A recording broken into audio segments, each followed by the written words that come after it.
Linkage is 1 distance between the locus. जितना कम होगा linkage उतना ही ज्यादा हमें देखने को मिलेगी। और रिकॉम्बिनेशन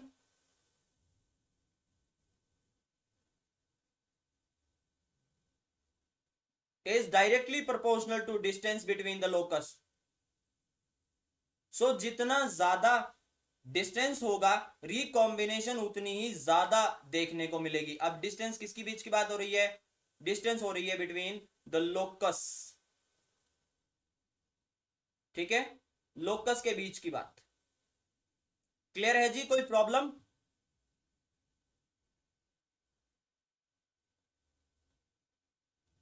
ओके,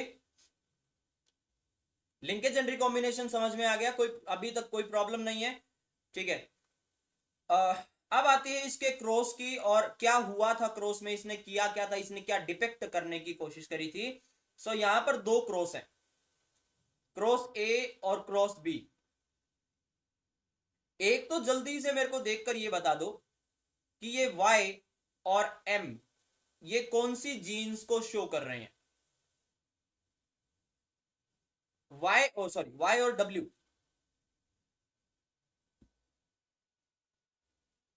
ये वाई और डब्ल्यू क्या चीज को शो करते हैं? Y is equal to yellow body,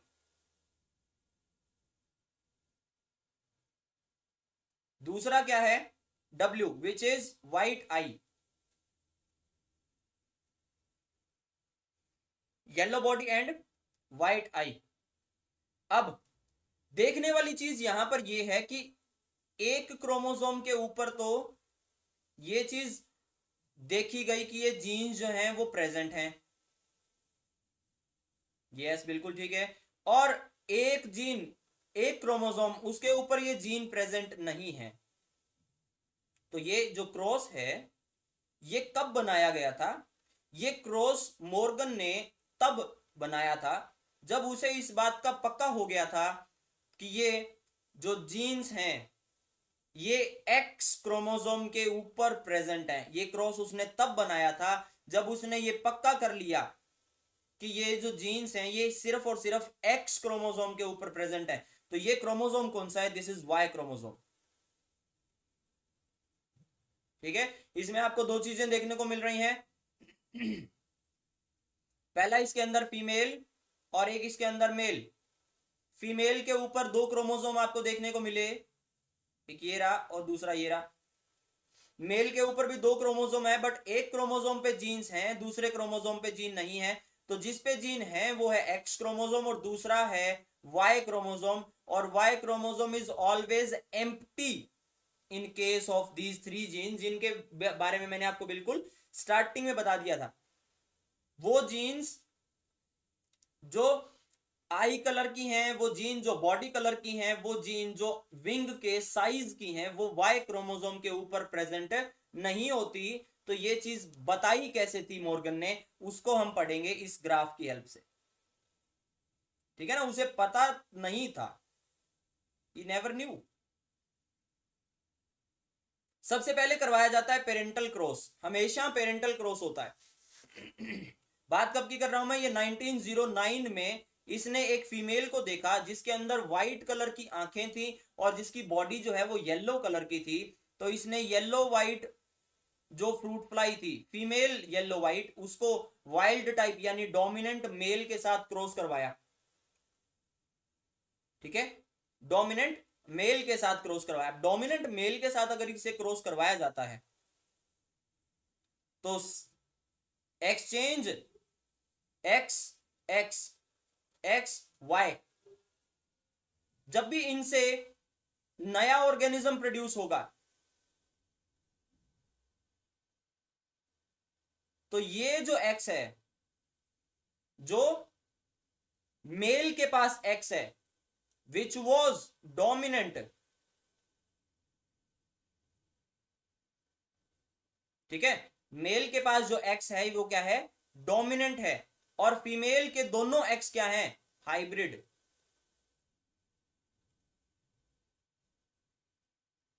ठीक, तो मेल अपना एक्स जितनी भी फीमेल होंगी सबको प्रोवाइड करेगा।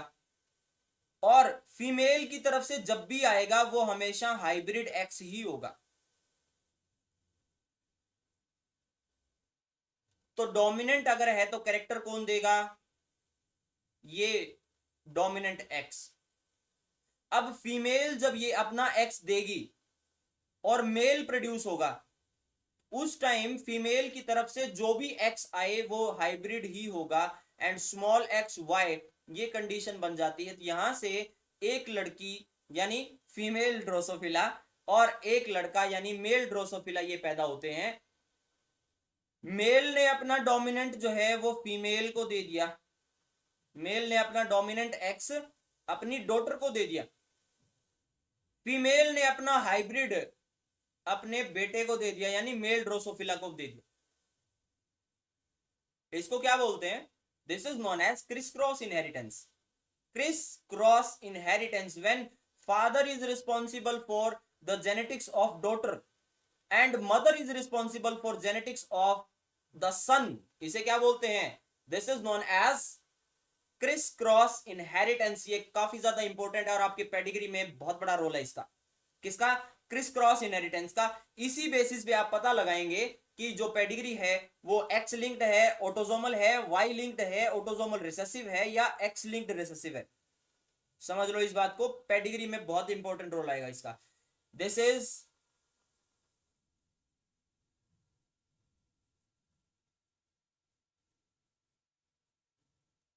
Chris cross inheritance. कोई प्रॉब्लम?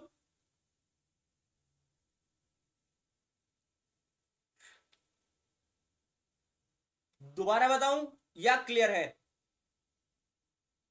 आई एम वेटिंग, जल्दी बता दो।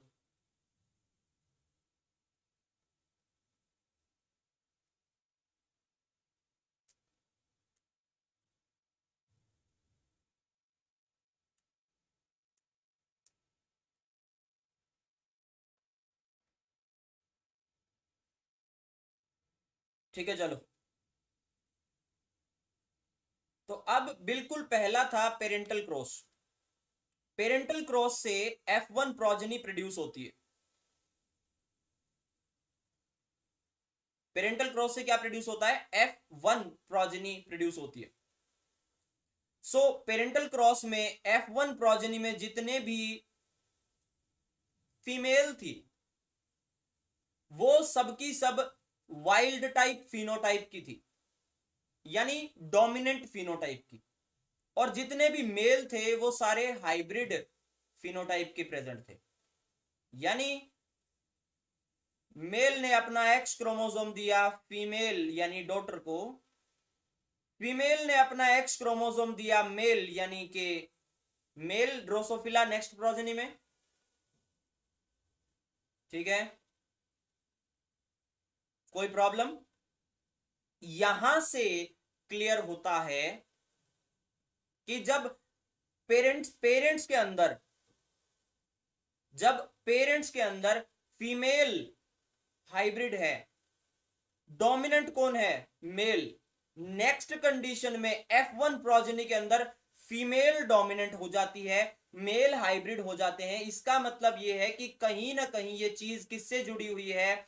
एक्स क्रोमोसोम से जुड़ी हुई है, और वाई क्रोमोसोम पे ये जीन प्रेजेंट नहीं होती।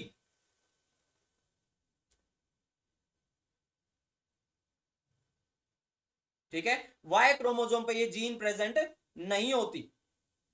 दूसरी आती है क्रॉस बी की बात। क्रॉस बी में वाइट एंड मिनिएचर, मिनिएचर का मतलब है small wings,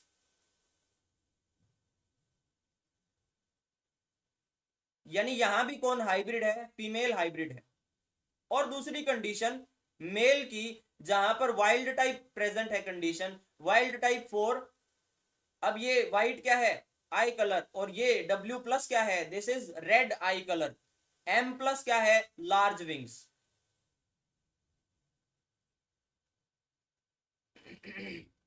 these are large wings. तो देखो कंडीशन जो है ना कुछ इस तरीके की बनेगी। नेक्स्ट में भी वही सेम, जितने भी फीमेल थी वो सारी नेक्स्ट प्रोजेनी में F1 प्रोजेनी में डोमिनेंट आती हैं, और वाइट और मिनिएचर यानी जो मेल पहले डोमिनेंट था वो अब रिसेसिव हो जाता है।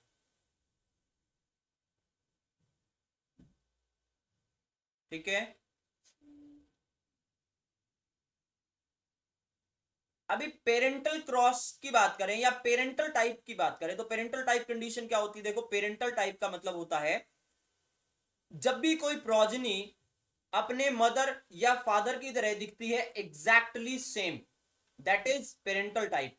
तो यहां पर भी पेरेंटल टाइप ऑर्गेनिज्म देखने को मिले F1 प्रोजनी के अंदर, है ना, बट उनका सेक्स चेंज हो चुका था। फीमेल जो है वो फादर की तरह और मेल जो है वो मदर की तरह दिखने लगे। दूसरी कंडीशन यहां भी सेम है, जो फीमेल है वो फादर की तरह और जो मेल है वो मदर की तरह दिखने लगे। तो ये कंडीशन तो क्रिस क्रॉस इनहेरिटेंस की है, प्लस पेरेंटल टाइप के ऑर्गेनिज्म भी हमें इसमें देखने को मिलते हैं। यहां से मॉर्गन ने ये फाइनल कर लिया कि ये जो जीन्स हैं ये एक्स क्रोमोसोम के ऊपर प्रेजेंट होती हैं। अब कुछ टाइम के बाद जो इसका स्टूडेंट था स्टुअर्ट वेंट, वो जाता है और वो एक्स क्रोमोसोम की जब जेनेटिक मैपिंग करवाता है तो उसके ये पता चल जाता है कि जो जीन है वो रियली एक्स क्रोमोसोम पे प्रेजेंट हैं। बट उसने देखा क्या? उसने देखा इनका डिस्टेंस। अब यहां आप एक चीज देखो, दोनों में से कौन से पेयर में डिस्टेंस ज्यादा है? बताओ कौन से पेयर में? दिस इज क्रॉस ए, तो यहां पर क्रॉस ए के अंदर जो जीन है उनका डिस्टेंस, और क्रॉस बी, तो क्रॉस बी के अंदर जो जीन है इनके लोकस का डिस्टेंस। अब मैंने एक चीज बताई थी, जितना ज्यादा डिस्टेंस होगा उतना ही ज्यादा रिकॉम्बिनेशन के चांसेस होंगे। जितना ज्यादा डिस्टेंस होगा उतने ही ज्यादा रिकॉम्बिनेशन के चांसेस, जितना डिस्टेंस कम होगा लिंकेज उतनी ही बढ़ती जाएगी। ठीक है, so, अगला आता है F1 क्रॉस। तो अब F1 क्रॉस जो थे ना, इनकी करवाई सेल्फ क्रॉसिंग, यानी जो ये फीमेल है, ये जिसके पास दो एक्स क्रोमोसोम प्रेजेंट है, एक वाइल्ड टाइप का एक्स क्रोमोसोम है यानी डोमिनेंट एक्स, और दूसरा है recessive X. Same condition cross B में एक वाइल्ड टाइप फीमेल है जिसके पास एक कैपिटल एक्स या you can say dominant X और दूसरा स्मॉल एक्स यानी you can say hybrid X present है, और मेल के पास एक अकेला हाइब्रिड एक्स क्रोमोसोम। तो जब भी इससे F2 प्रोजनी प्रोड्यूस होती है, F2 प्रोजनी जब भी प्रोड्यूस होती है, तो यहां जो क्रॉस ए है जहां जीन का डिस्टेंस कम है, डिस्टेंस ऑफ लोकस कम है, वहां पर पेरेंटल टाइप देखने को मिलते हैं 98.7, रिकॉम्बिनेंट टाइप देखने को मिलते हैं 1.3%। सेम कंडीशन जब हम क्रॉस बी के साथ देखते हैं तो यहां पर पेरेंटल टाइप जो है ये है 62.8%, और जो रिकॉम्बिनेंट टाइप है ये है 67.2%, 37 सॉरी। अब जो लॉ ऑफ इंडिपेंडेंट असोर्टमेंट था, मतलब जीन्स का एक दूसरे के साथ कोई रिलेशनशिप नहीं होता और वो एक दूसरे से इंडिपेंडेंटली मूव करती हैं, एक्सप्रेस करती हैं, वो यहां पर फेल हो गया या नहीं?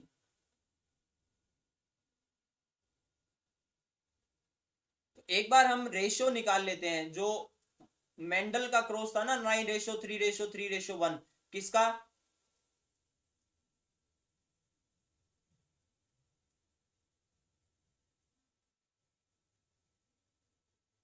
Dihybrid cross Mendel. ये 9 क्या थे इसमें?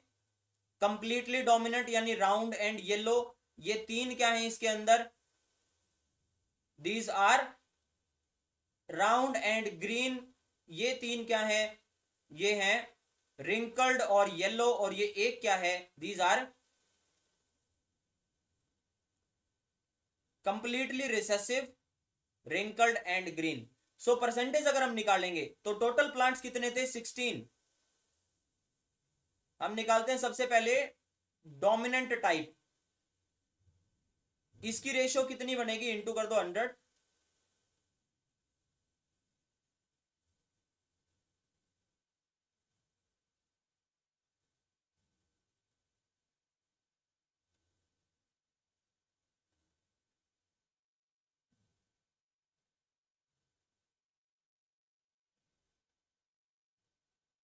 ये रेशियो इसकी निकल कर आती है, इसको कर लेना डिवाइड, ठीक है। और पेरेंटल टाइप की अगर हम बात करें तो डोमिनेंट हमने देख लिया, नो थे, अभी हम करते हैं पेरेंटल टाइप की बात। पेरेंटल टाइप तो पेरेंट्स जो इसने चूज किए थे वो या तो कंप्लीटली रिसेसिव थे और या कंप्लीटली क्या थे, डोमिनेंट।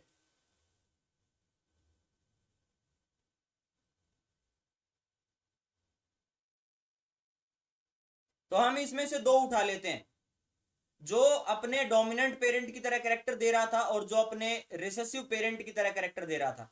देखो 9+1 यानी 10 हो गए क्या, पेरेंट की तरह दिखने वाले प्लांट्स, 10 प्लांट्स।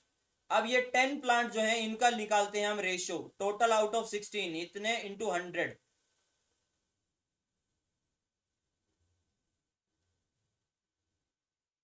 250/4 आता कितना है ये, 2.3 के समथिंग आता है, 62.3। यानी पेरेंटल टाइप यानी अपने पेरेंट्स की तरह दिखने वाली प्रोजनी के प्लांट 62.3% हैं, किसमें, मेंडल के डाइहाइब्रिड क्रॉस में।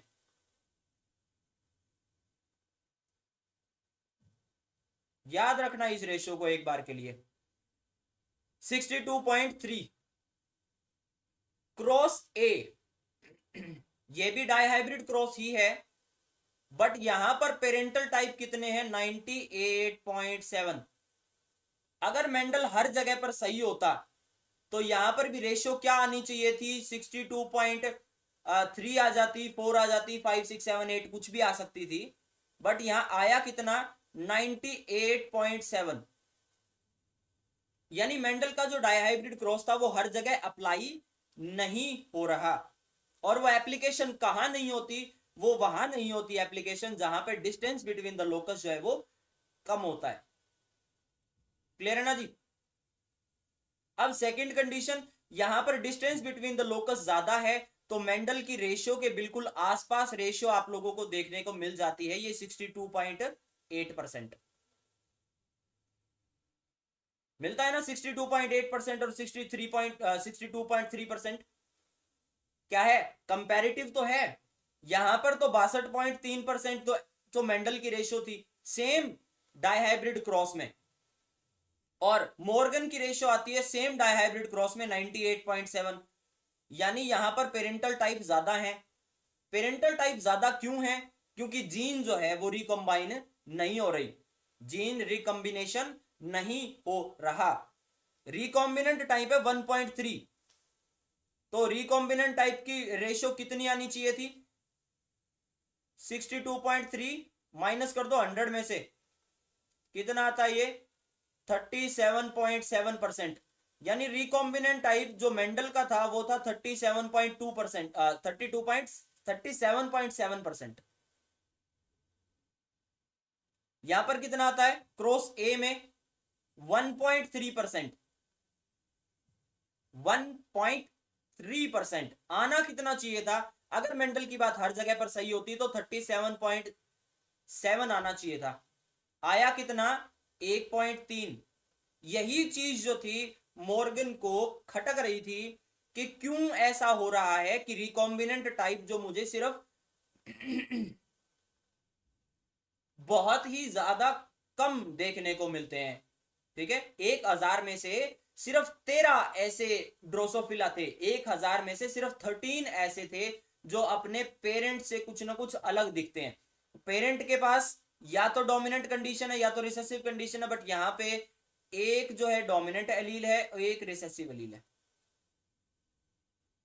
और रिकॉम्बिनेशन का मतलब मैंने आप लोगों को बताया था, याद है ना, रिकॉम्बिनेशन का मतलब होता है whenever the gene presence is recombined, एक जगह पर capital A capital B, small A small B, अगर रिकॉम्बिनेशन होती है तो नई जेनेटिक कॉम्बिनेशन क्या रहेंगे, capital A small B, small A capital B, इसको क्या बोलते हैं, रिकॉम्बिनेशन।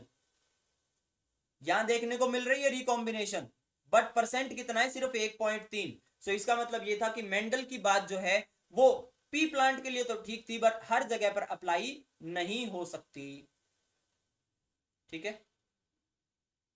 और सेकंड कंडीशन में हम बात करें तो यहां पर रिकॉम्बिनेंट टाइप जो है वो 37.2% आते हैं, पेरेंटल टाइप 62.8% आते हैं।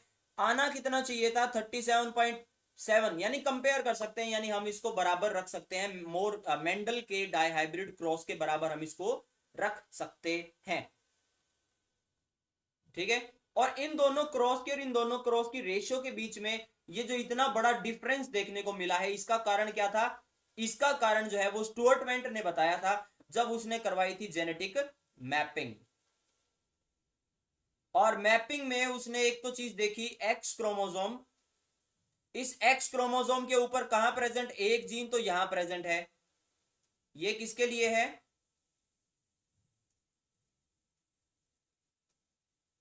Wing size. एक जीन बिल्कुल यहां प्रेजेंट है और एक बिल्कुल उसके पास में प्रेजेंट है। ये जीन किसके लिए?